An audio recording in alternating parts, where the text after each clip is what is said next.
झारखंड का एक ऐसा गांव जहां कई रहस्यों और चमत्कारों की कहानी आज भी सुनी जाती है।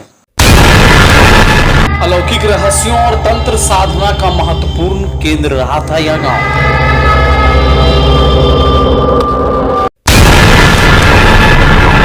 तांत्रिक मंत्रोच्चारण और हस्तलिखित पोथियों के आज भी होने का दावा। असम के कामरूप से तंत्र साधना के लिए इस गांव में पहुंचा करते थे कई तांत्रिक।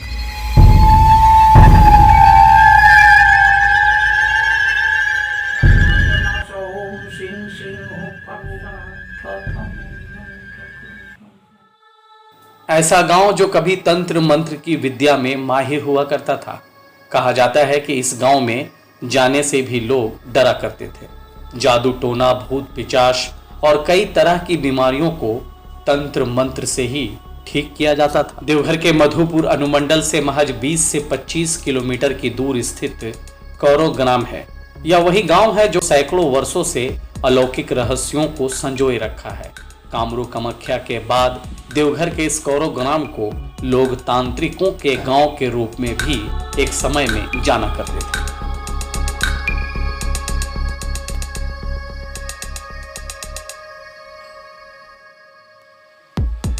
राज रजवाड़ों के जमानों में भी यह गांव तांत्रिकों के साधना का केंद्र हुआ करता था। उस वक्त इस गांव में तांत्रिक हाड़ी राम बाबू हुआ करते थे, जिन्हें तंत्र मंत्र की विद्या हासिल थी। कौरव गांव बहुत तंत्र मंत्र में बहुत दूर दूर तक कौरव का नाम फैला हुआ है। जैसे कि हम लोग जानते हैं, मेरा दादाजी थे हरिराम रवानी, हरिराम बाबू उनको बोला जाता है। लेकिन ये हरिराम बाबू का जो पूर्वज थे वो पूर्वजों से आ रहा है सब चीज़ है। और ये बहुत गरीब अमीर सबका बहुत कल्याण किया है। बहुत प्रेत, जादू टना, पिचास मिचास जितना तरह का है, सांप का भी सांप काट लेना और तुमको अच्छा कर देना, इस तरह का बहुत कुछ किया है। बताया जाता है कि धनबाद जिले के झरिया भेड़कट्टा जंगल में हड़वी नामक एक तांत्रिक हुआ करता था, जो हाड़ीराम बाबू का गुरु था। इसी गुरु से तंत्र विद्या सीखकर हाड़ीराम बाबू कौरव ग्राम आए थे। पेड़ उड़ा के लाए थे, आदमी को भेड़ा बना के रखते थे, पानी में खड़म पहन के सब पार हो जाते थे पैदल, मुंह में जो बोलते थे वही होता था। इस तरह का महान माने विद्या था इनके पास। तांत्रिक हाड़ीराम बाबू के वंशज आज भी साधना में प्रयुक्त होने वाले मानव खोपड़ी, बलि देने वाले कटार, खड़ग, त्रिशूल आदि सामग्रियों को संभाले रखा है।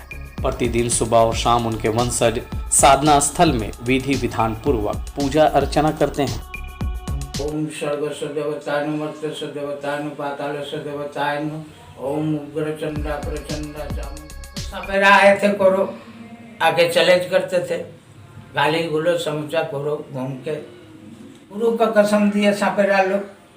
तब दादाजी बोले जो ठीक है, तुम लोग गुरु कसम दे दिया, ठीक है, आज नहीं कल खेल होगा राजबाड़ी में, हम ढोल पिटवा देंगे, जो गांव में गुनी गुनी का खेल होगा।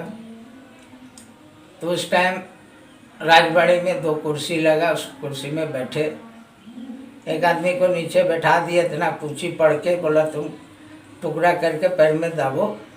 और सपेरा लोग को बोले जो आप लोग खेल शुरू कीजिए। वो लोग बीन बजाने लगा, 10 आदमी था, बीन बजाने लगा। बीन बजाते बजाते अपना जादू टोना सब वार कर रहा था, मारने से प्रयास किया उन लोग का। जब लास्ट हो गया तो बोलता हाँ हम लोग का हो गया। बोला हो गया ना? हाँ, तब हम करें ना। तब हरिराम बाबू बोले अरे देखे बाया पॉकेट वाला पुड़िया पुड़िया निकाल के दिए, नीचे जिनको बैठाए थे वही, उसमें मसान का छाई था थोड़ा, उस छाई को लिए, बोला लो हम करते हैं ना। हाँ, मारे बोलो लो सब। इतना बोलना, सबका बीन मुंह में घुसने लगा, सब खून उबल उबल के गिर गया, सब मर गया। उस टाइम सपेरा लोग का गुरु थे, वो लोग अपना डेरा में, वो विकलांग थे, उनको खबर मिला, वो गुरु वहाँ से आए। आने के बाद अपना सब चेला लोग को इतना इतना हाथ में बाला था गुरु का, वही बाले में सब शक्ति था। वही बाला लेके सब मरा हुआ आदमी को झाड़ने लगा। टस मस कुछ नहीं, लास्ट में लंबा होकर गिर गया। बाबा गलती हुआ, माफ कीजिए। तब अंदर से निकले हरिराम बाबू, निकल के बोल रहे हैं, एक और थप्पड़ करके मारे सबका, मरा हुआ सब उठ के खड़ा हो। तंत्र मंत्र वाले एक से बढ़कर एक चमत्कारी कहानियां उनके पुत्र बच्चू रवानी आज भी सुनाते हैं। उनके दादाजी के हस्तलिखित तंत्र मंत्र विद्या वाले किताब आज भी इस हवेली नुमा घर में मौजूद है। मतलब आदमी को जानवर बना दिया जाता था। हाँ, वो तो मैस्मरिजम था ना वो। हाँ, वो तो मैस्मरिजम, मैस मंत्र में मैस उल्लेख होता है। अच्छा, तो उसी मंत्र से बनाया जाता था ना, वो अलग है वो। अच्छा, वो मंत्र अलग है। तो ये सब मंत्र आपके दादाजी के पास था? सब था, और हम लोग के पास भी है। दादाजी का चीज सब रखा हुआ है, सब हम लोग यूज करते हैं अपना। तो इस कलयुग में क्या पेड़, इस कलयुग में क्या वो मंत्र का उच्चारण करने से पेड़ फिर इधर से उधर उड़ सकता है क्या? हाँ। बच्चू रवानी कहते हैं कि दादाजी के कुछ मंत्रों का प्रयोग कर परेशान लोगों के दुख हरण के लिए किया जाता है। यहाँ आज भी लोग पहुँचते हैं, सामाजिक तौर से लोगों की सेवा की जाती है। उन्होंने कहा कि अब मंत्रों का दौर पहले जैसा नहीं रहा, समाज में बेहतर काम करने की जरूरत है। हम लोग भलाई करते हैं, गुरु का ही शिक्षा है। जो अपना पर पड़ेगा फिर भी नहीं करना ये सब। वही अच्छा कीजिएगा तो अच्छा, तब आप नाम कमा सकिएगा, अच्छा कर सकिएगा। माँ आपको शक्ति दिया, इसका मतलब नहीं किसी को आप क्षति पहुंचा दीजिएगा। ऐसा करना भी नहीं चाहिए।